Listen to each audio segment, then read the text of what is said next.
Assalamu alaikum everyone, here is Javeed Javed and today I am going to share my new video about journal entries. इस video में मैं आपके साथ कुछ basic transaction share करूँगी regarding journal. Mr. Fahad started business on July 1st, 2005 with the investment of cash rupees 90,000 and office equipment worth 90,000 and the following transactions were completed during the month. Mister Fahad ने business start किए जुलाई की पहली तारीख को 2005. उन्होंने किस किस की इन्वेस्टमेंट किए? कैश की इन्वेस्टमेंट किए मिस्टर फ़हाद ने 90,000 और ऑफिस इक्विपमेंट 90,000. जब हमारा बिज़नेस स्टार्ट होता है तो ज़रूरी नहीं है कि हम हमेशा कैश की इन्वेस्टमेंट करें. हम अपना फिक्स एसेट जो आपका अपना है, जो ओनर का अपना होता है एसेट, क्योंकि हमारा अपना सामान होता है, हम उसको भी इन्वेस्ट कर देते हैं. ठीक है, इन्वेस्टमेंट के तौर पर अपने बिज़नेस पे. तो यहाँ पे मिस्टर फ़हाद ने अपने ऑफिस इक्विपमेंट इन्वेस्ट किया और कैश भी इन्वेस्ट किया. तो जितना उन्होंने कैश इन्वेस्ट किया है 90,000, उतना आप कैश डेबिट करेंगे और ऑफिस इक्विपमेंट की वर्थ भी 90,000 है. तो आप ऑफिस इक्विपमेंट अलग से दूसरी एंट्री में रिकॉर्ड करेंगे ऑफिस इक्विपमेंट के नाम से, ताकि जब कोई भी आपकी ट्रांजैक्शन देखेगी तो आपकी प्रॉपर नज़र आए कि आपने जो बिज़नेस स्टार्ट किया था जुलाई के 1st को, आपने सिर्फ कैश की इन्वेस्टमेंट नहीं की थी, आपने ऑफिस इक्विपमेंट की भी इन्वेस्ट किया था बिज़नेस में, जो कि आपका अपना था. टोटल अमाउंट मिला के यहाँ पे आप कैपिटल को इन्वेस्ट करेंगे. 90,000 प्लस 1,80,000 टोटल इन्वेस्टमेंट है मिस्टर फ़हाद के बिज़नेस में. फर्स्ट ट्रांजैक्शन में आपने इन्वेस्टमेंट रिकॉर्ड की मिस्टर फ़हाद की. नाउ मैं आपके साथ 2 जुलाई की ट्रांजैक्शन रिकॉर्ड कर रही हूँ. अगर डेट गिवन होगी तो आपको एग्जैक्ट डेट लिखनी है. जुलाई 1st 2005 को इन्वेस्टमेंट किए मिस्टर फ़हाद ने, वो आपने यहाँ पे रिकॉर्ड की. अब आपके साथ 2 जुलाई को purchase merchandise for cash.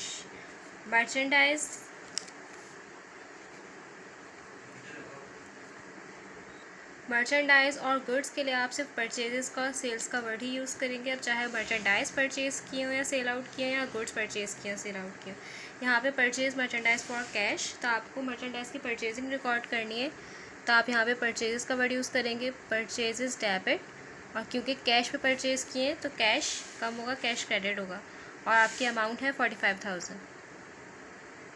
Narration में आप रिकॉर्ड करेंगे to record purchases on cash. 2 जुलाई के बाद 4 जुलाई को जो ट्रांजैक्शन रिकॉर्ड हो रही है, परचेज मर्चेंडाइज ऑन अकाउंट. 4 जुलाई को मर्चेंडाइज परचेज़ की है लेकिन ऑन अकाउंट. इट मीन्स कि कैश की पेमेंट अभी नहीं हुई, आप बाद में पे करेंगे कैश. ऑन अकाउंट या ऑन क्रेडिट का वर्ड अगर होगा तो इट मीन्स आपने परचेजिंग कर ली है लेकिन आपने उसकी पेमेंट नहीं की, वो आपकी लायबिलिटी इंक्रीज़ हो जाती है. ऑन अकाउंट या ऑन क्रेडिट के लिए आप अकाउंट पेबल, आप अपनी लायबिलिटी इंक्रीज़ करते हैं और लायबिलिटी जब भी इंक्रीज़ होती है तो वो क्रेडिट साइड पे रिकॉर्ड होती है. इट मीन्स आपने परचेज़ कर ली लेकिन पेमेंट आप बाद में करेंगे, तो आपके परचेज़ तो बढ़ गई लेकिन आपके साथ साथ लायबिलिटी भी इंक्रीज़ हुई. और आपकी कितनी लायबिलिटी इंक्रीज़ हुई? 27,000. जब आप बाद में इस अमाउंट की पेमेंट कर देंगे तो आपकी लायबिलिटी ख़त्म हो जाएगी.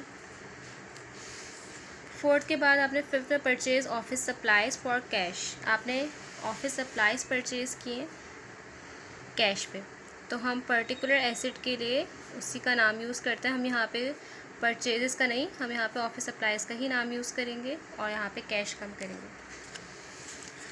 और उसकी अमाउंट गिवन है आपके पास 3600.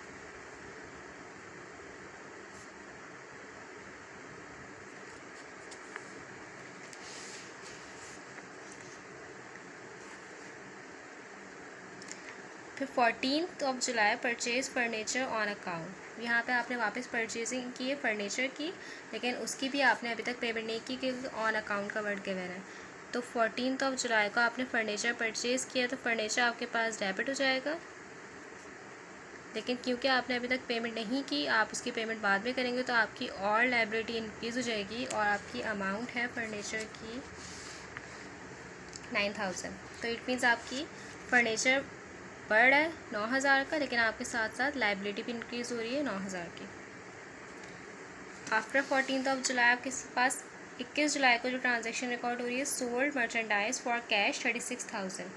आपने मर्चेंडाइज सोल्ड आउट किए और जब भी हम मर्चेंडाइज या गुड्स सोल्ड आउट करते हैं उसके बदले में हमारे पास कैश आता है और सोल्ड के लिए हम सेल्स का वर्ड यूज़ करते हैं. और आपने 36,000 के मर्चेंडाइज सोल्ड आउट किए.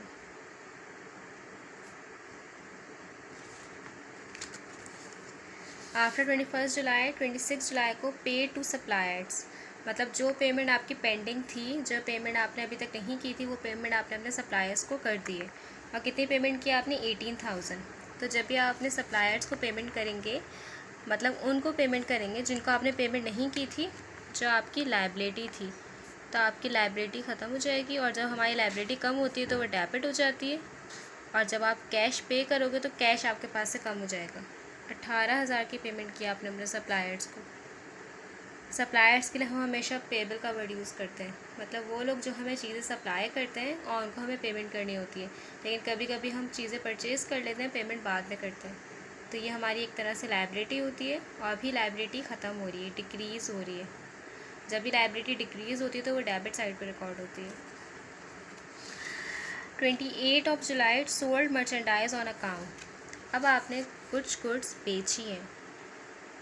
28 जुलाई को आपने कुछ गुड्स बेची हैं ऑन अकाउंट। इट मीन्स आपने अभी तक पैसे रिसीव नहीं किए, आपको पैसे रिसीव करने हैं। तो क्योंकि रिसीव करना है तो वो आपका अकाउंट रिसीवेबल होगा। यह आपका एसेट होता है, यह आपका बर्ड है।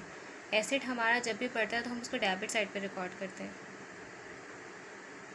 अब आप पूछेंगे कि आपका बर्ड क्यों है, क्योंकि अभी आपने पैसे रिसीव नहीं किए। ये वो अमाउंट है, ये वो कैश है जो आप जब भी फ्यूचर में रिसीव करेंगे आपका अपना ही होगा, चाहे वो आप बाद में रिसीव करें। इसलिए ये एसेट कहलाता है, अकाउंट रिसीवेबल। वो अमाउंट जो हम ऑन स्पॉट रिसीव नहीं करते, आगे जाके जब भी हमारा कस्टमर हमें पे कर देता है तो हम रिसीव कर लेते हैं वो अमाउंट। लेकिन वो होती आपकी ही अमाउंट है, वो आपका ही एसेट होता है। इसलिए जब भी वो आप इंक्रीज़ करोगे तो कैश की सूरत में डेबिट करोगे, अभी भी आपका अकाउंट रिसीवेबल बढ़ रहा है, ठीक है। और आपने गुड्स बेच दिए।